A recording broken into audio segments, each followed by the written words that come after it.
The license to steal. Yes. Well, we'll just leave it at that, I guess. No, you kidding? I got fingerprinted and everything. What are you talking about? Wow. That again? Yeah, again. So.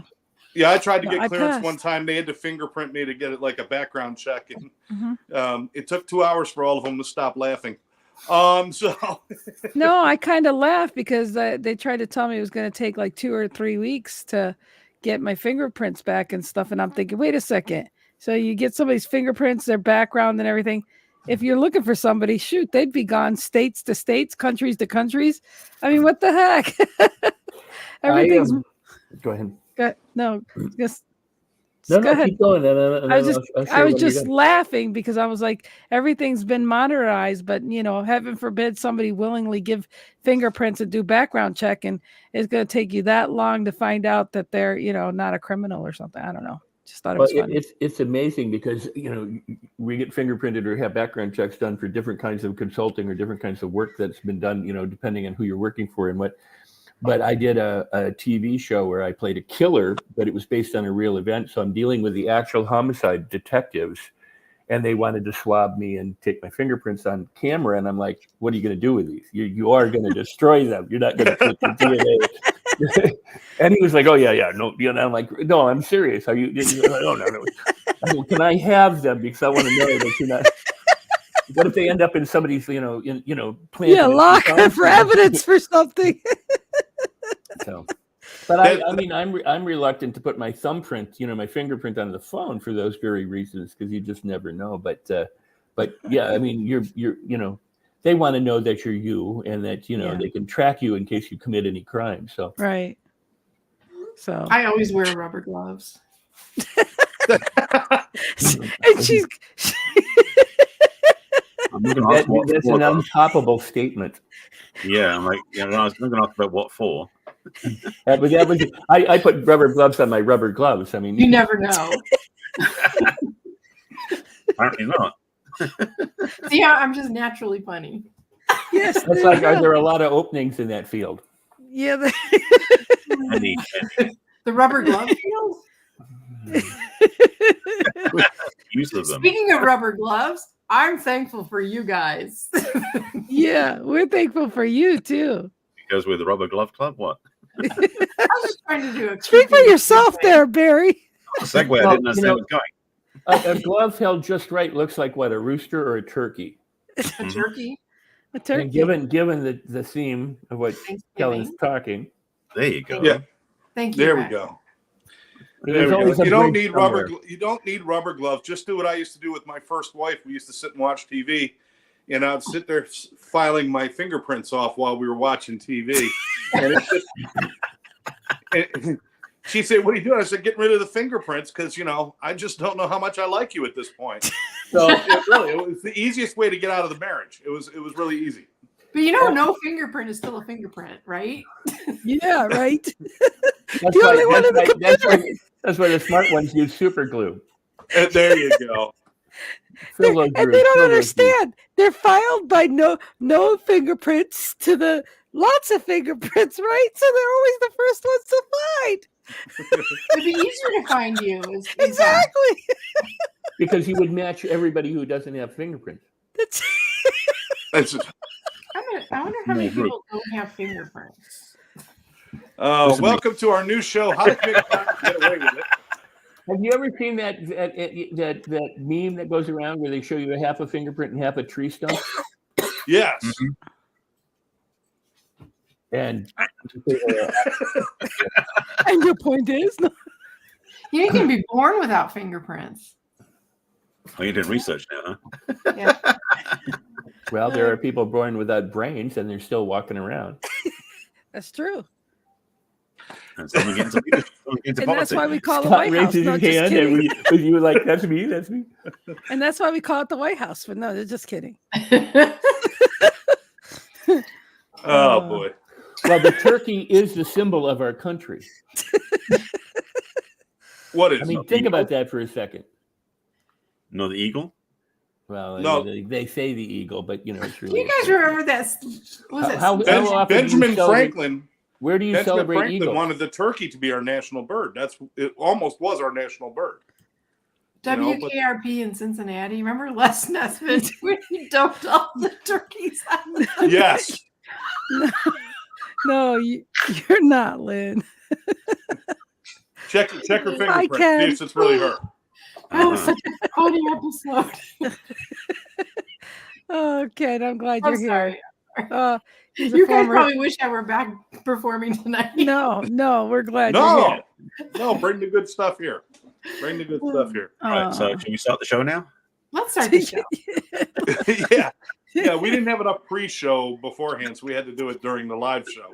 Yeah, there we go. Now those watching know what the pre-show is like. Not as much fun as the show. Do you remember? But do you remember George Carlin's stuff about a preheated oven? It's either heated or it's not heated. It's never preheated. Right. So like a pre-show before the show. Right. Yeah. That's exactly That actually kind of works. But yeah, I get the rest. The great George Carlin. He was awesome. He really was. And his daughter Kelly is a friend of mine, and she's done a one-man show or one-woman show in honor of him growing up as George's daughter. And she's also, in her own right, becoming a speaker, dedicated to inspiration and other things. She's quite a talent and a wonderful person in her own right. Does she share some of his unique look at life and stuff like that? Because he had a great way of looking at things and finding the absurdity in life, I think. Well, he always said that he tried to look at it from a great distance and to, so that he wasn't part of the stuff that's going on, but as if, like an alien or God were looking at us, and then make his commentary based on that about the follies that we engage in. And for him, it worked. And of course, he had that angry man persona. He developed that, and it truly worked for him. Back in the 80s, I was using Carlin and another good friend of mine is Emo Phillips and Richard Jenny, who sadly, left us, and different people, and was teaching the structure of comedy and presentation skills. And to me, Carlin was one of those, at that time, I said, our philosophers of the day are comedians. They have a way of getting us to look at stuff. And this idea has since, whether I, had anything to do with originating it, this idea has then taken hold because people understand that to be able to look at the world and make a comic commentary on it requires a different level of thinking than most people. So to make something funny by pointing out the folly that we live with, or the tragedies that we live with, is truly a remarkable gift. Absolutely. UPS delivery. Brilliant man. He did a routine one time about how selfish we are, and how when you get the new loaf of bread, you reach past the first few slices to get the two perfect pieces in the middle. And he says, to hell with my family. They can eat the ends of the bread. I'm going for the middle and getting the two perfect slices. And when he said it, it was so absurd but I'm like, everybody does that, but nobody would ever say that. And the way he would say things is just brilliant. But hey, we're here to talk about gratitude. And I know we've done shows about being grateful before and some other things, but it is Thanksgiving. It's kind of, let's talk about the absurd, is that we live in a society where we have to pick one day a year, where we're going to celebrate gratitude. Instead of making that the norm, we're going to make that one day a year. Yeah, 364 days we can be curmudgeons and assholes, but the rest of it, one day we get to say thanks. Yeah. And then we get together and then argue politics and religion around a table where everybody then goes home feeling shitty. Yeah, exactly. That's what we're talking about. Exactly. I think my favorite part is I cook for 2 days. I'm starting cooking tomorrow, and then I'll be cooking all day Thursday, and then everybody's going to show up. We're going to eat for 20 minutes, then walk away from the table. 2 days of cooking for 20 minutes of eating. But that gives you a lot of room to bitch, right? And be ungrateful. Yeah. So if the audience is wondering why we're starting with complaints, it's just to set a norm. Yes. So that we can transcend. Elevate. Been there. We've got the baseline. Yeah. We're creating the baseline for the human condition. This is the human condition. The baseline is everything sucks. Fuck my life. This is everything. This is all there is, right? And it's like, what's that? So it's preparing you for Thursday because some family members will be doing that all day long. You'll be bitching about the football, and you'll be bitching about this. I'm hungry, and I've been starving all day, so I can. But I understand the Packers are playing on Thanksgiving, I believe. They're playing Detroit at 12:30. Well, there you go. There you go. Right, can you imagine a worse name for a football team than Packers? I mean, it may conjure up a whole lot of things, but just the idea of packing stuff versus their Lions. There's Eagles, there's Bengals, there's Bears, and then there's the Packers. They're busy packing. Well, the Buffalo Bills was an unfortunate name when they were having financial troubles. But hey Rex, or hey Mo. Hey Mo, I love Mo Rock. What do you have to do to get Mo to love you? I know. I don't have to do anything. I'm just naturally lovable. He never says hi to me anymore, but that's right. okay. I still love you, Mo. If you're going to tell us something, Rex, make it believable. I love you, Mindy. There we go. Point, set, match. Boom. Well, we're grateful that Mo stopped by, Mr. LA Tribune. Grateful for Ken, Mo, Mindy. Oh yeah, no, for every. I just going to say Mo is doing some really impressive things for the Yes, Tribune. he is. He has a TED Talk and rocking it, and he's speaking all over the place. Good things are going on. Absolutely. I'm very proud of Mo. No, but yes. Seriously, he's really cutting a path and making a difference in the world. Absolutely. Excellent. And he's got a TED Talk going on. I'm proud of him too, even though he won't return any of my messages. Yeah. we deliver love with underhanded compliments. Yes, we do. That's what we do here. We're just grateful over here.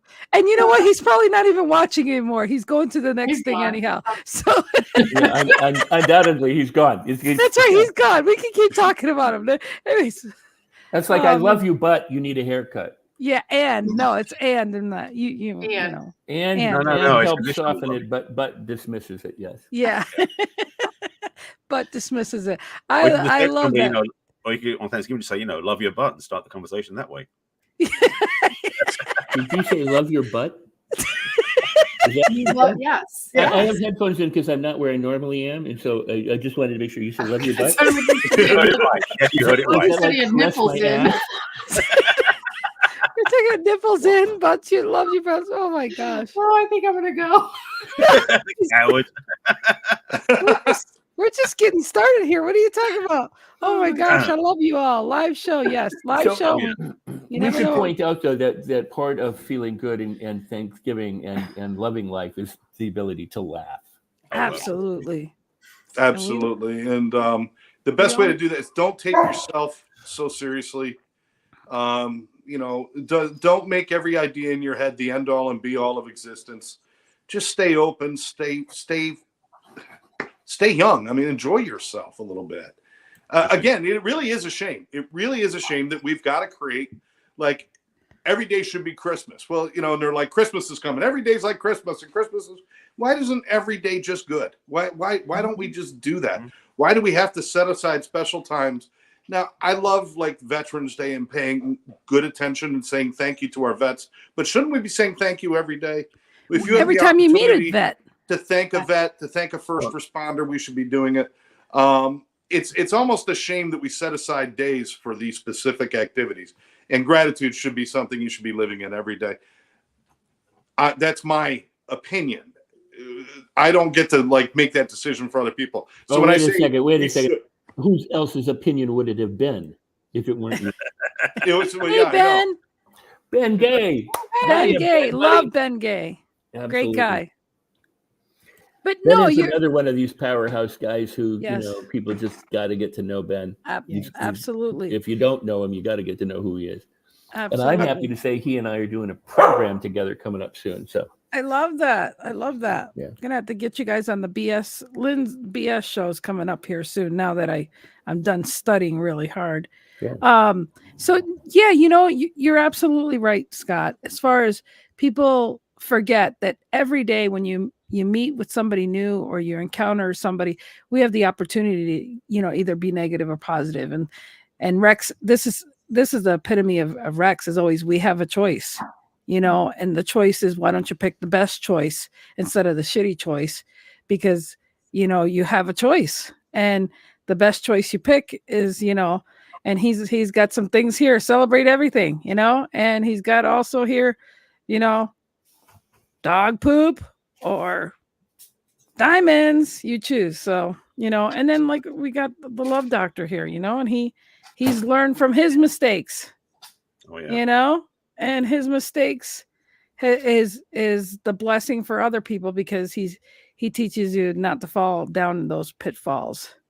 And we've got Miss, she knows how to wag more, and she knows how to be a comedian now. So I mean, we just live and learn, and we're so grateful.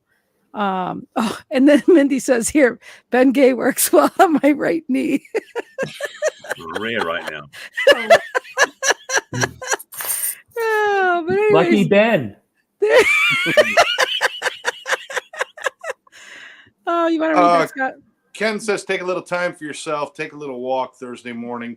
Say a prayer for your kids, in Shriners, folks who don't have anyone. Yeah, for sure.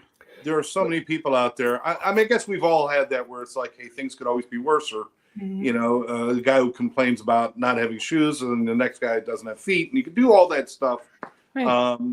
The bottom line is, I think it starts with kind of the family and teaching your children to have gratitude for all the wonderful things that they have all the time.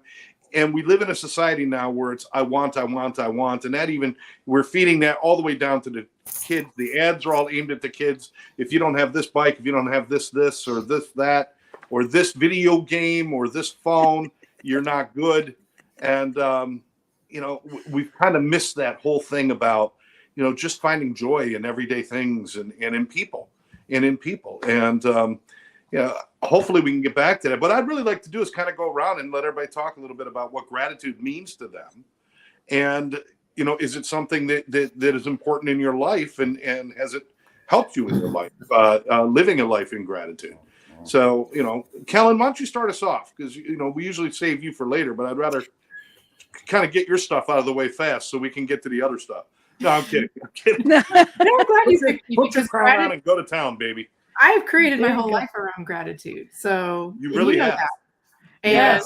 And so I have this gratitude journal that I made, and I just opened it up. And this is what, there's little quotes on the bottom. It says, feeling gratitude and not expressing it is like wrapping a present and not giving it. Right? Ooh. Very good. Did you write that? No. Oh, I wish I had. I wish I had. But I'm just saying that it's true. I mean, I every Monday I have my gratitude Monday. I write a thank you card to somebody who's inspired me, or who I think maybe needs lifting. And I don't just write thank you cards on Mondays. I mean, I'm constantly thanking people and letting them know how special they are to me.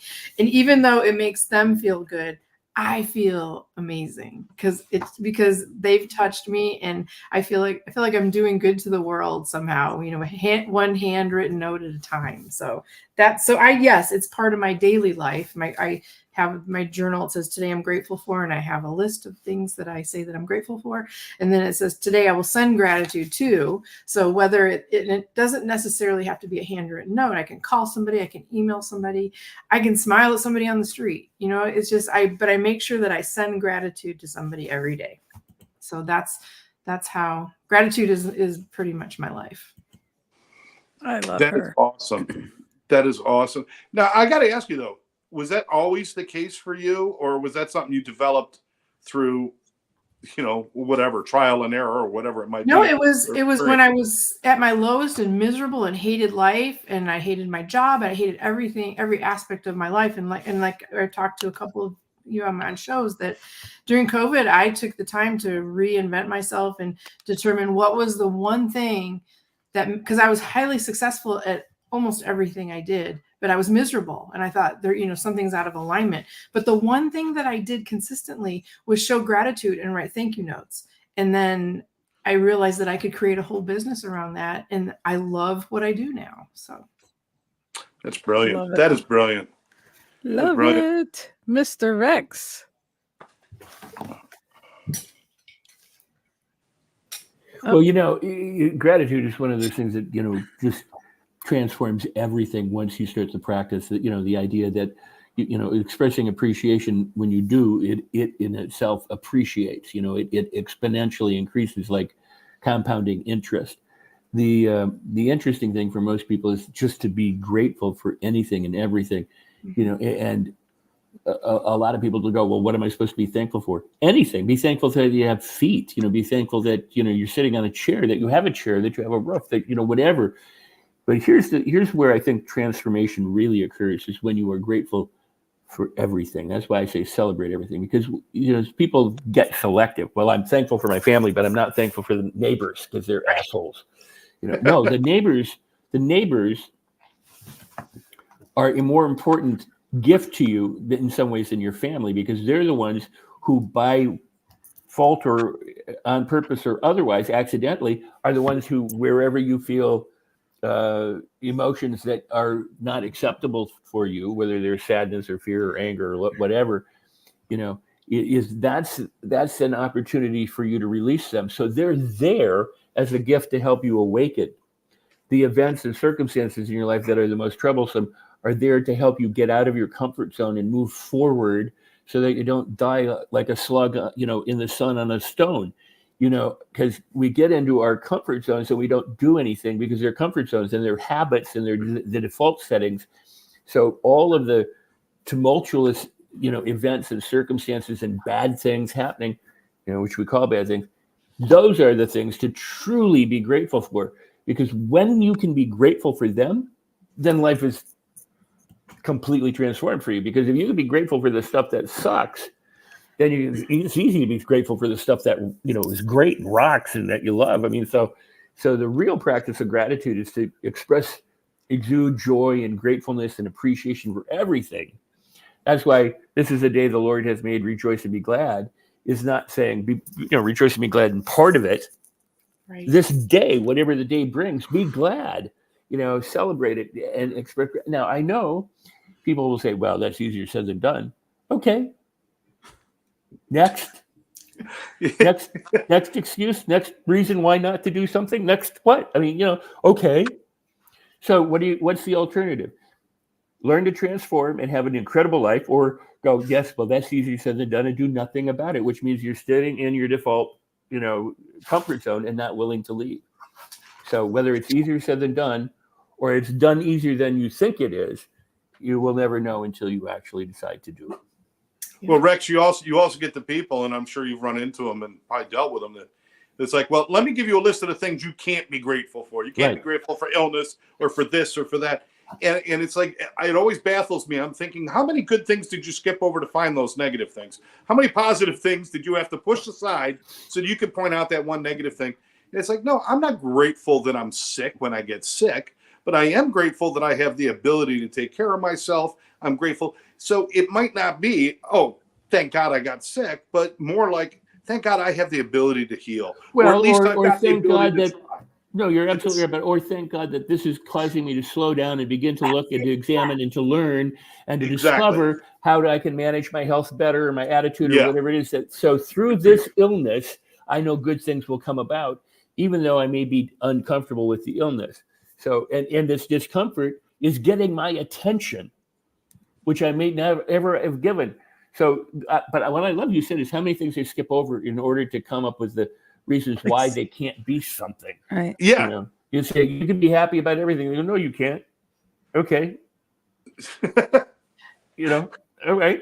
Then it always amazes me that people say, well, you can't be positive all the time. Or now they say there's toxic positivity. Oh my God, really? Yeah. Toxic positivity. I mean, come on. You can be too positive.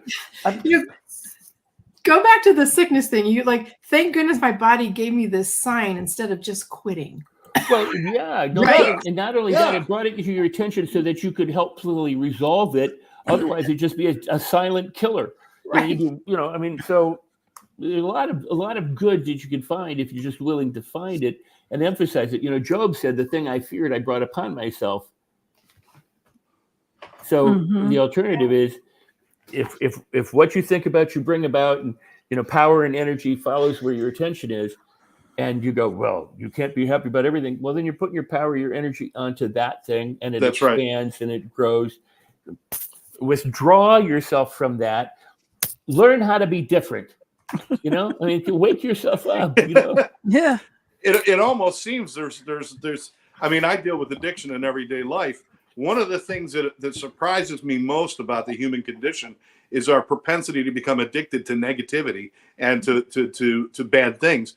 It's like, if I don't have a crisis, I'm not complete. I need crisis. I need a problem. It's like, hey, you just won a lottery for $1 million. Oh, shit. You know how much they're going to tax me on that? Yeah, exactly.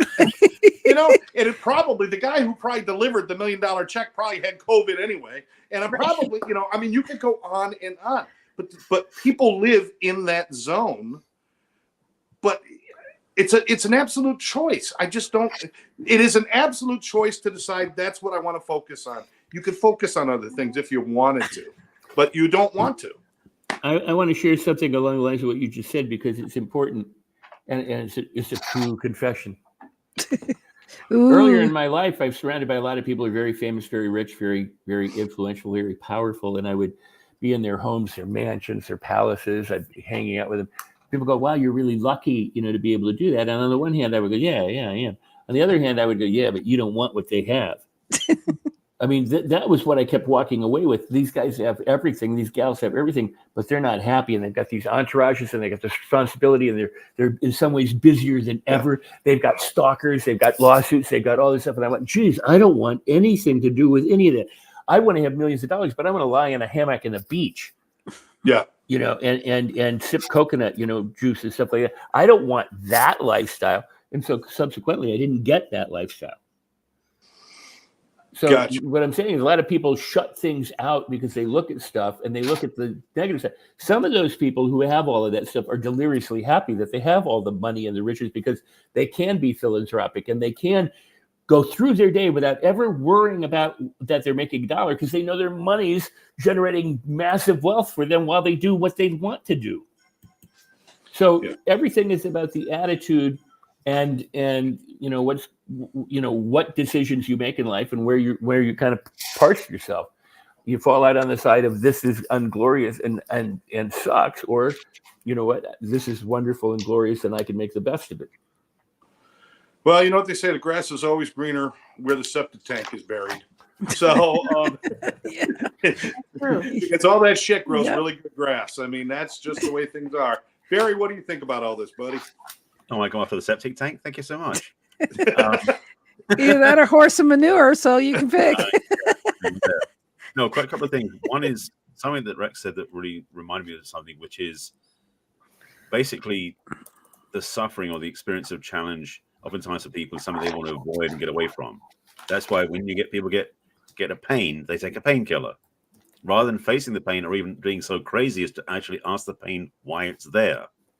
Because as crazy as it sounds, if you're willing to find out what is causing the issue in the first place, you can change your condition.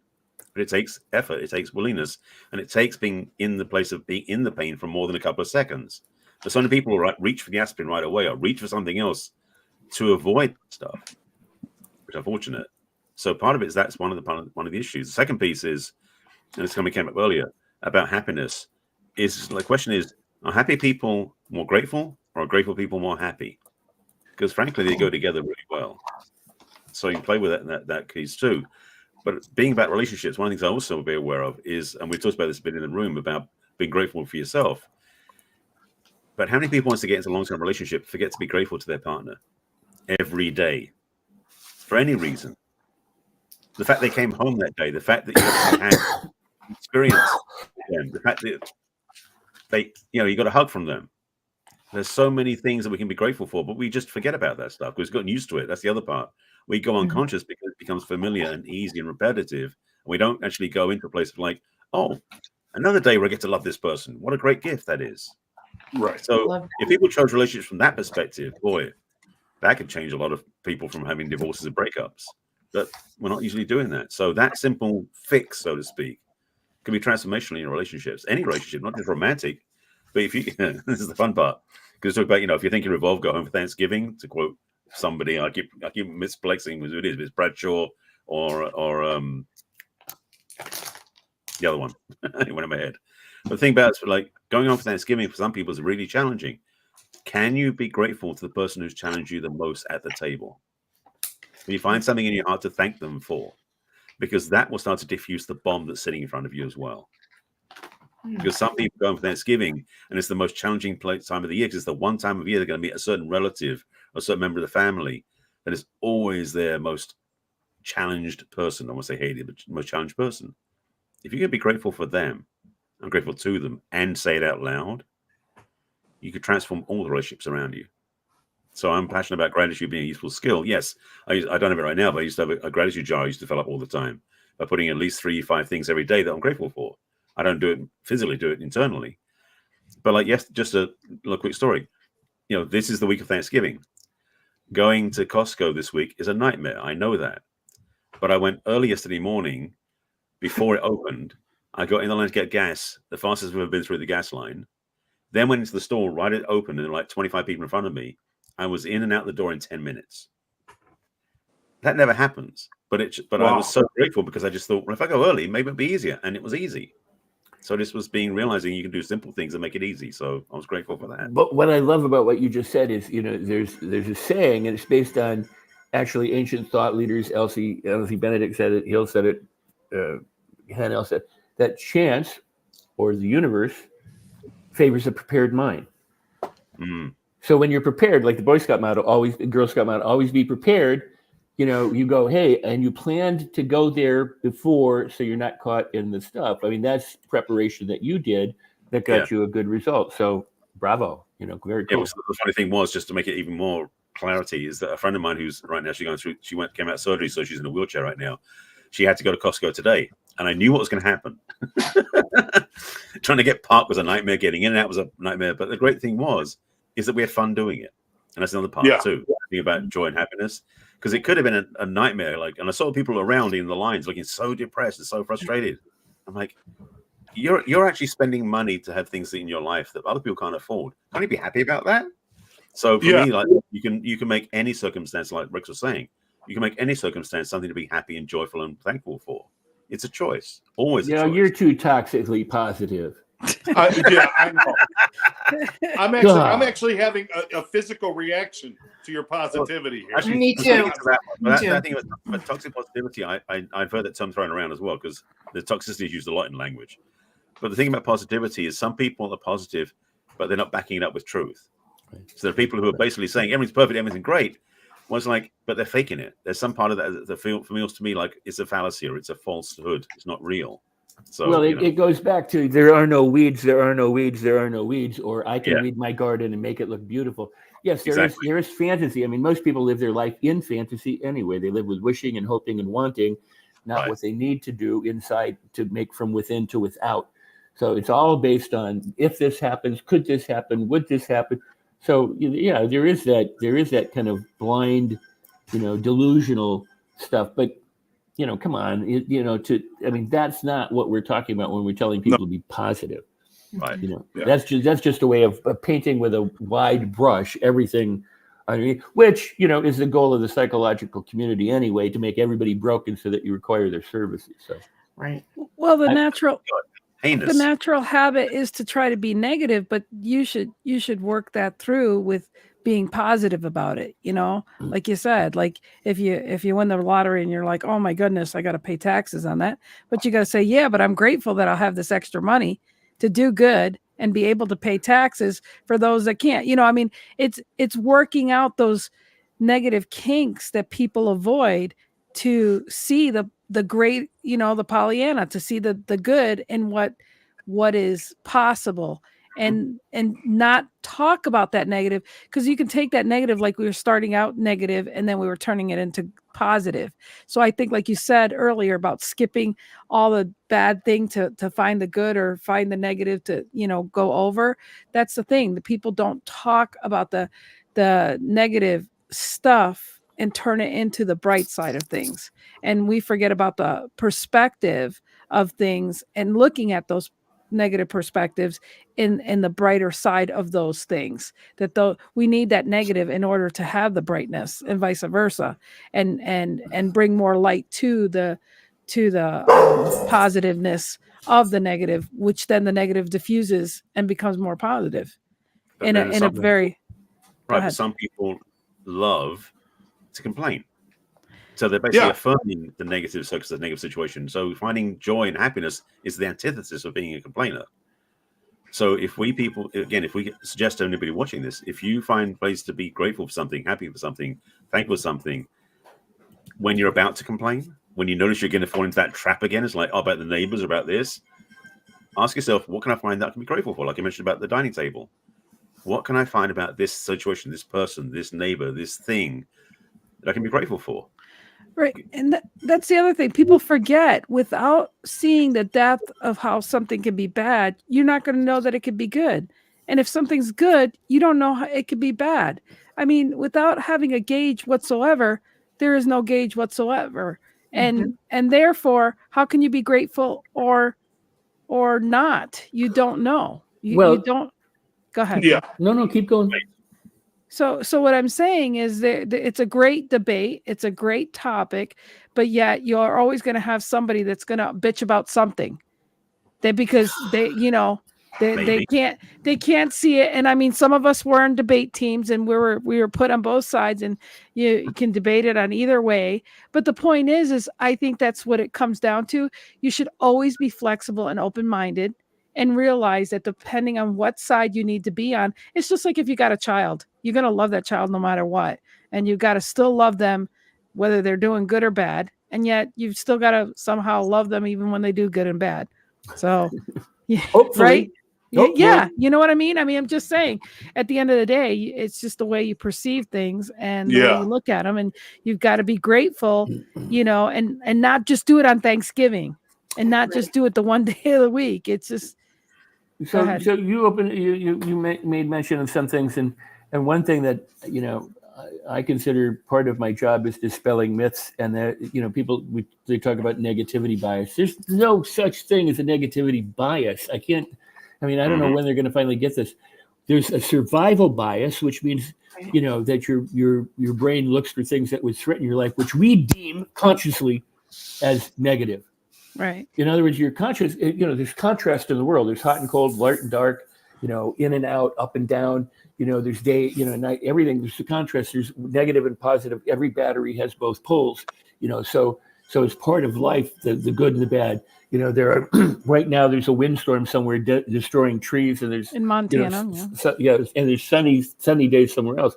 But the point is, there's no such thing as a negativity bias, except for the fact that we are conditioned and trained to look for what's wrong and express what is wrong for the most part. So our reticular activating system, our brain, our disposition by default may be to notice and to enhance the things that are negative around us. But that is a conscious mind thing that becomes a subconscious habit, but it's not, you weren't born. There's nothing in your evolutionary makeup that says you have to be, you have a negativity bias.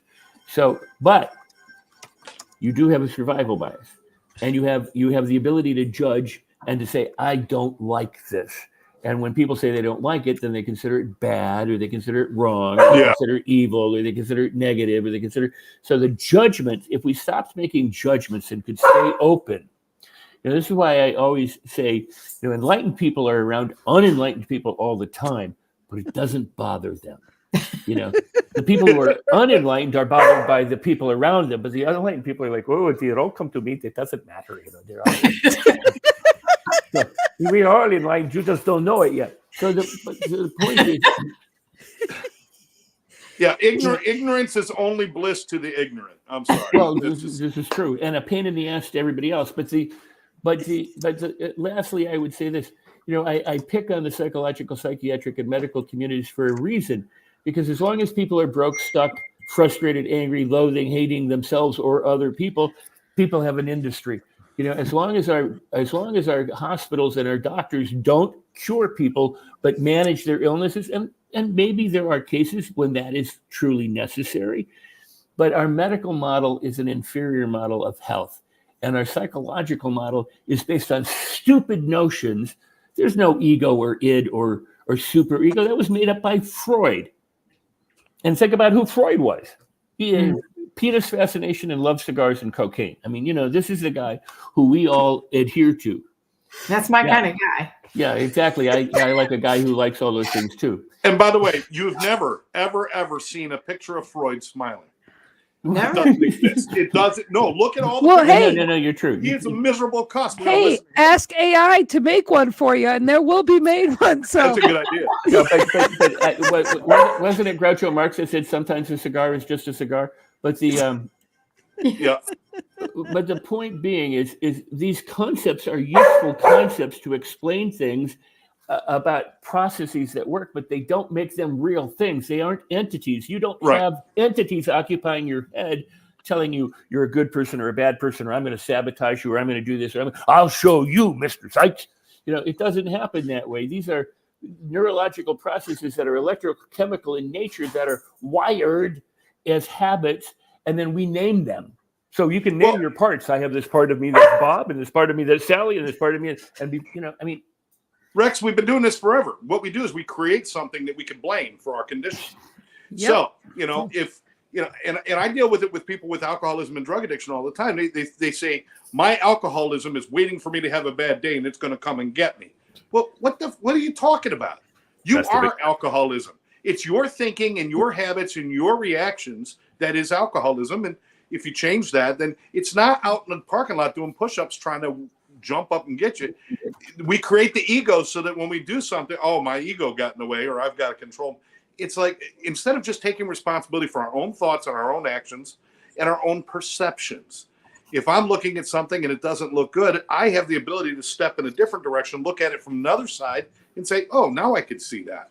We all have the ability to change our perception, but we like to just keep what we have and find something to blame. I could blame ego. I could blame God. I could blame this. I could blame that. Yeah, there's a million things out there. Anybody but yourself. Don't have one, we'll create it. We'll create it.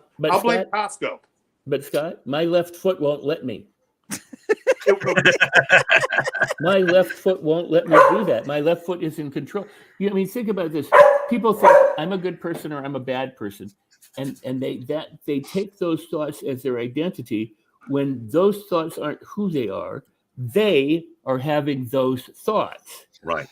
Mm-hmm. And until they understand that these thoughts aren't me, I am the thinker, and I get to choose which one of those I prefer or neither of them. That's what the concept neti is, neither this nor that.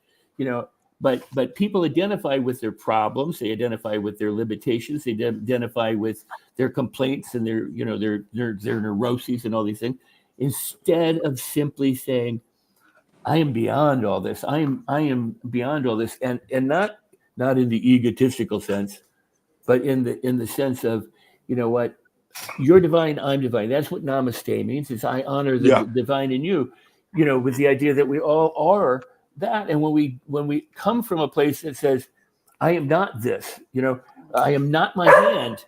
I have a hand. My hand doesn't control me. Although there was that movie, The Hand, Indeed, there was, and things like that, but that's how people live, that my thoughts are making me do this, or my neighbors are making me do this, or my this is making me do this, or my ego is making me do this, or my addiction's making me do this, or my what, it's always something. Well, the things I underscore that is the fact is that most people, frankly, are unwilling, not incapable, but unwilling to be fully responsible for everything in their lives. Yep. Most people are in a place where they'd rather play victim. It's safer, frankly, to play victim because then you don't have to do the extra work. Mm-hmm. Being responsible for your whole life requires you to be responsible. It requires you to step up. It requires you to basically do the work to be in ownership of everything in life. The power of that is amazing. But most people are scared because they feel like they're going to get derailed or they're going to fail or whatever it is. So again, they keep reinforcing the negativity as they play small, being the victim because it's safer, which is ridiculous, really. Yeah, absolutely. So one thing, I love that because you're absolutely right on target. We're talking about fantasy and illusion and all this kind of stuff. Your fears are real if you accept your fears. Mm-hmm. But they're not real if you don't accept them. That doesn't mean if you're walking down a dark alley, you should just go, in other words, but you should walk down that dark alley confident if that's all you can do. You know, in other words, you have to creep down the alley because that's where you find yourself. You're opening yourself up to potentially more harm than if you walk through the alley confident with the idea that I'll get through here safely. Then hopefully you don't find yourself in that situation. But my point is that the reason why people fear things or have bad things happen is because they think that they're real, but they're as imaginary as anything else. Right. But they accept them as real, and so hence they are real. You know, it's kind of like the Scarecrow and the Tin Man and the Lion, the Cowardly Lion, were real when they weren't real. Mm-hmm. Right. Because, you know, when she wakes up, she goes, and you were there, and you were there, and you were there. I mean, you know what I mean? In other words, there's this fantasy that we have that, you know, our limitations and our difficulties and our negativity and all these things that we call are somehow like actual things when they're not, but they do seem that way if you don't do what Barry said, which is that you take accountability and responsibility. You understand that, hey, I am responsible for this, and I am also responsible for either doing something differently or doing it the same. But it's my choice, and as if I'm choosing to stay with my fear, then that's one thing. I have to accept it. If I choose to go, you know, through my fears, that's another. But it is your choice, and that's what we're never told that in society. No. I learned something today about fear. You did. Yes, is that you cannot feel fear and gratitude at the same time. Yep. And I think that's big. It is. It's not only big, but it's rooted in science because two forms of matter can't occupy the same space. There you go.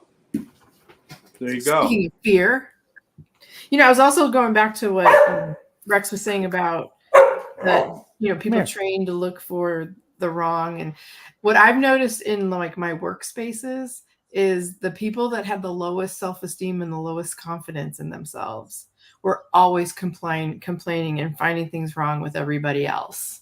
And that was just a pain in the ass, honestly. But if you are enlightened, that's not matter. Right.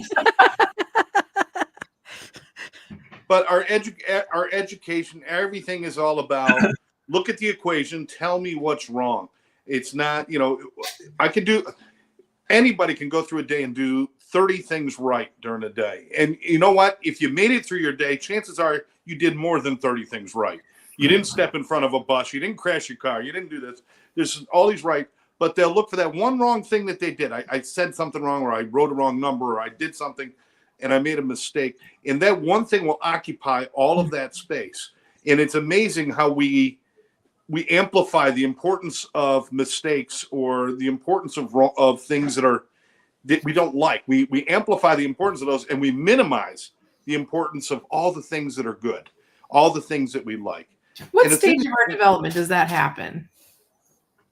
You know what? It does. There is no stage of development where that happens. You know why? Because most people never take responsibility for the fact that they get to change that if they want to change it. Well, you know, it's not about. It would be great if we all turned 30 years old and had some sort of epiphany that we're all standing in Costco bitching and moaning about the line. Then we recognize the fact that, hey, there's other countries that'll never have this much toilet paper in their cart. Look at this. I got 120 rolls for $4. This is great.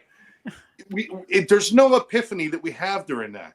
Everybody's different. And I think for a lot of people, it's through tragedy that they start to figure out the good. It's a shame it has to happen.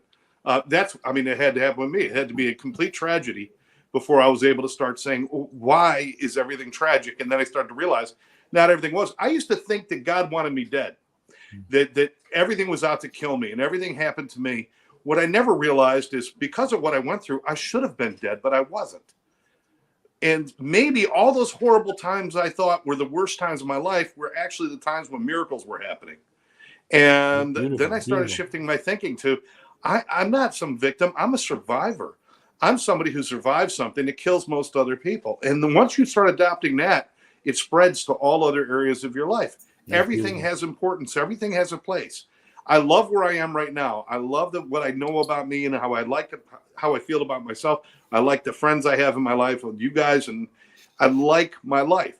This life would not have happened if everything that came before didn't happen. Mm-hmm. So how can I look at that and be grudging or think of negativity when I got to say, I am grateful that all that happened because it put me here.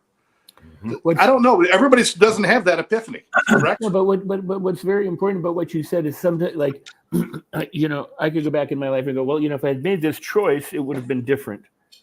But the answer to that is no, because you didn't make that choice. Right. And now you can go, if I had only done something different, life would have been different, but you didn't have that opportunity at the time. You made the choice that you made it the choice, accept it, get on with it, and live with it. So what I want to add to what you said, because I think it's really beautiful, is one thing is you hear these stories about the guy or the gal that goes in and solves the math problem on the board that's a problem that can't be solved. Yeah. Because they didn't know that that's what it was. So they came in, they just thought it was an exercise. They solved it and went home. Eureka! This gal has solved this problem. And this was an unsolvable problem for all these years. Well, that should tell us something. Because they didn't realize it was a problem that couldn't be solved, they solved it. Right. Because all of their researchers are working on, well, this is an exercise, they have to solve it and everything else. What's the number one way you make money in business? Solving problems. Which implies what? That everybody has problems and that you could make money solving the problems, which is not wrong. But they don't go, what's the number one way to make business? Make people feel incredible, make them feel wonderful, have them delighted, have them happy, have them delirious, have them rich, have them this, have them that. It's go in and solve problems. What happens to you in school when you're growing up? You get tested where there are problems and or you get things wrong and they have to be made right. You have to fix them, correct them, solve them, do something. So our world is set up for us to look for problems. This is why there's no negativity bias inherent in us, but it comes through our conditioning. And then the rest of our life we spent, well, the more problems you can solve, the more you can do this. And then everybody goes, well, I have these problems, but I don't know how to solve them. So they go to a therapist, they go to this, they go to the coach, help them with their problems because they don't know what to do. And it's like, you know what? Go back to what Barry said. Take responsibility, take accountability, understand you have a choice. You may not feel now like you can live that way, but you could if you didn't think that way, which is what happened when the person walked in and solved the problem. They weren't thinking that there was something wrong. Right.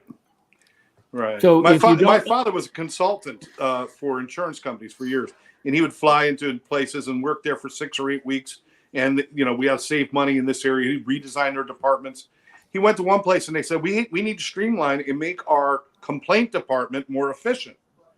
And my father, so they're complaining about their complaint department. He says, why don't you reduce the number of complaints? How about if you do that?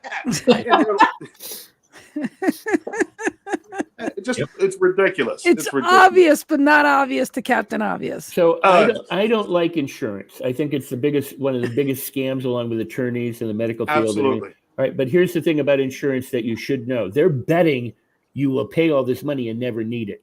Yep. They're betting on your Absolutely. behalf. They're betting that you won't have a problem, you won't have an accident, your house won't be torn off in a tornado or a flood or whatever. They're betting on you just giving them money every month. Well, let's take it further. How backwards we are as a country, as a planet. Your value, your net value, is based on how much debt you can carry. Not on, what you can do or anything else. It's based on how much debt you can carry. And if you're not carrying debt, you're not worth as much. And if you have great amounts of money, you pay less for things than people who have no money, who have to pay more for things. Yeah, makes no sense. It's a complete mess. It's a backwards world. So in addition to that, at one time, nobody paid rent. You were born on this planet. You lived on the planet. You could travel wherever you wanted. There were no borders. There was nothing. So all of this stuff about debt and problem and borders and psychology and politics and everything is human-made.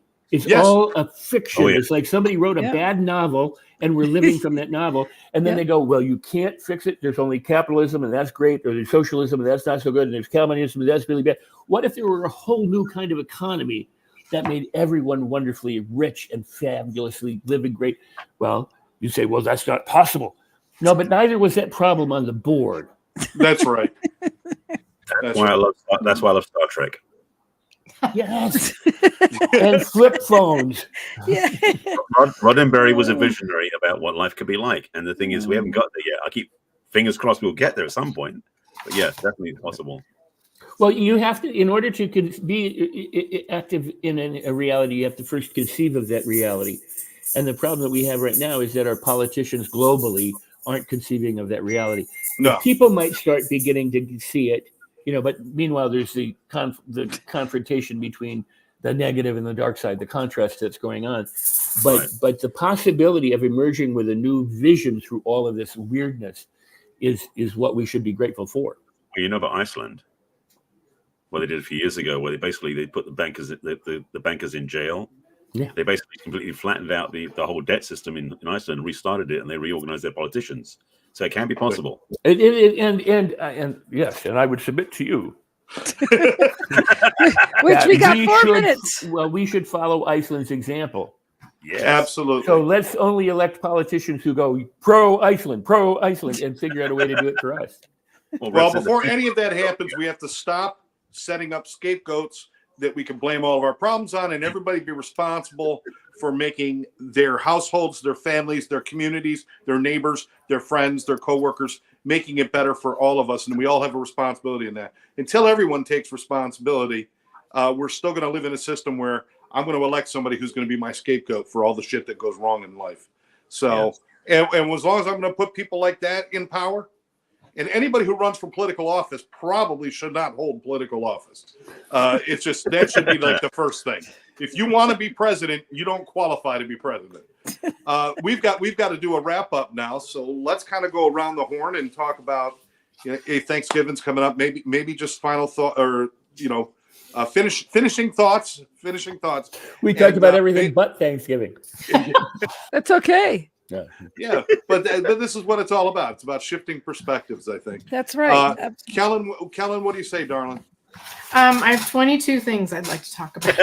Holy shit. She has been all right. I love it. Pick the best one. Well, I'm just going to reiterate, because you can't feel gratitude and fear at the same time. That changed my day today. And then I just opened up to my journal, and I'm just going to read a gratitude thing. It says, and this is from Doris Day. Some people may not. I'm aging. I love her. Oh, we got it. Gratitude is riches. Complaint is poverty. That's I love that. Love it. Nice. I like that. I'm short and sweet today. Oh, that was all 22 thoughts into one. I love it. You're so awesome. I meant 22 words. Kellen, as always, I tell you, we have gratitude for the right. energy that you bring us, and the humor, and just the goodness. I mean, we need more people like you in the world, Kellen. I love you. She really gave me this beautiful crown. Barry, what do you say, my friend? I'm going to reiterate a couple of things too. In fact, I'll give everybody a homework assignment. Your assignment, if you choose to accept it, like Mission Impossible, although this is Mission Possible for sure, is anybody you're challenged by, find one thing you can be grateful to them for. Doesn't be somebody you can meet tomorrow or Thursday on Thanksgiving. Anybody in your life could be an ex-partner, could be your current partner, could be a parent, could be a child, could be the police officer that may pull you over. Any of those things. What can you be grateful for to them? You don't say it out to them. It's for yourself. Be clear about that. Thank you for being an asshole and teaching me patience. Thank you. Thanks for giving me the patience of Job. It's a starting point. But the thing about it is if you want to tell them, you can, of course. Yeah. But it's really for yourself to start noticing, because when you start doing that, you notice other places you'll be grateful as well. Absolutely. So, thank you. Rex? I love that. I'm grateful for all of you guys and the opportunity to share these thoughts together and express ourselves, and for all the people who watch, pop in, pop out, because it's us, not just here, but all the people who pop in and pop out, and the people who watch, and the people who embrace a positive attitude, that we can change the world. We can live a better way. And so together we are making that happen. Oh, Rex, I love that. I'm glad I didn't have to follow him. Oh. And Barry, for that assignment, I do that all the time. I'm always grateful to say that I love having those people in my life to be an example of how and not to be. They are an example how and not to be. So I'm always thankful for that. And I always take from that and file that to that. And I'm always thankful for you guys to be here and blessed by you guys. Love you guys so much. And I wish everybody, every day a lot of gratitude and happiness in your heart. And remember, we don't know when our last day is, and we don't know our last day will speak to each other. So we should always have some kind words for each other, because we only have this moment, every moment. And so I love every one of you guys. You're beautiful. This is like this. This is just a blessing to always have this Tuesdays with you. As long as, we have them, I'm blessed. So thank you so much. And you guys are saving me a fortune in therapy bills by doing the show with us. So I appreciate it. Welcome. I always appreciate it. You guys are the best. Happy Thanksgiving to all of you, and my gratitude and love to all of you guys. All right, you guys, have a good one. We'll see you next week. Keeping me safe.